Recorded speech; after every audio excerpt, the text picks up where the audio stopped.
Landgrebe Lawn Care is looking to add some more lawns for the 2024 season. If you or someone you may know is interested, you can contact Austin Landgrebe at 641-660-7874 for free estimates. Landgrebe Lawn Care will also travel outside of the Sigourney area. Bush and small tree work, lawn rolling, and much, much more. Landgrebe Lawn Care for all your lawn care needs. Call 641-660-7874. Mowing, rolling, sweeping, snow blowing, and lots more. Now doing skid loader work.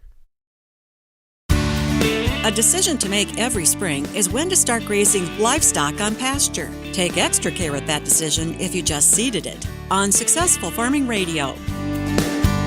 Successful Farming Radio, providing information farmers need in the field, in the shop, and in the office. Committed to growing your business in agriculture. Successful Farming presents the 15 Minutes with a Farmer podcast. In each episode, a successful farming editor has a quick conversation with a farmer, chock full of stories and advice from their area of agriculture. They're interesting, educational, and perfect for your busy schedule. Search for 15 Minutes with a Farmer wherever you download your podcasts. Any age, any make, any model. Any way you look at it, you can get the right part at the right price by stopping by the One Parts counter at your local John Deere dealership. Whether you need to replace a worn part or just need to stock up on maintenance and replacement parts, you can find it all at the One Parts counter. Knowledgeable, friendly staff will help you choose from genuine John Deere, Reman, or A&I parts. Do yourself and your machine a favor. Stop by the One Parts counter today at your local John Deere dealership. Spring is at our fingertips and everything's starting to green up. Feed is the number one cost of raising livestock, so producers are antsy to get their animals on pasture. Gary Lacefield is a retired extension forage specialist at the University of Kentucky. He says spring is the perfect time for pasture improvement. This includes soil fertility, the right species, and the proper seed planting. And establish it so there's an optimum range of dates that we want to seed for your area and your farm.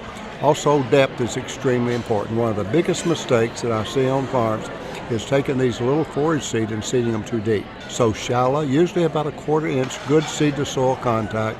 Most of the forage seed is going to have to absorb a lot of water before it can germinate. Once it comes up, make sure the forage is ready to be munched on before turning out the animals. Oftentimes we can go to all the expense for buying the seed, seeding it, using the right fertility. Then we get a stand and we say, that is so good, let's turn some cattle in there and graze it. And we graze it too quick. And a grass, for example, has to develop some root system to anchor itself in the soil. So if we try to graze it too quick, we could really do damage to the stand. And likewise, if we try to cut it too quick for hay or haylage, we could do damage on that establishment phase. You can test its readiness with a simple cow tongue test. Just as the cow wraps her tongue around the plants and pulls them to her mouth, grab a handful of plants. If they pull out by the roots rather than breaking off above the ground, the pasture is not ready for grazing. I'm Jody Henke. Learn more about spring pastures at agriculture.com.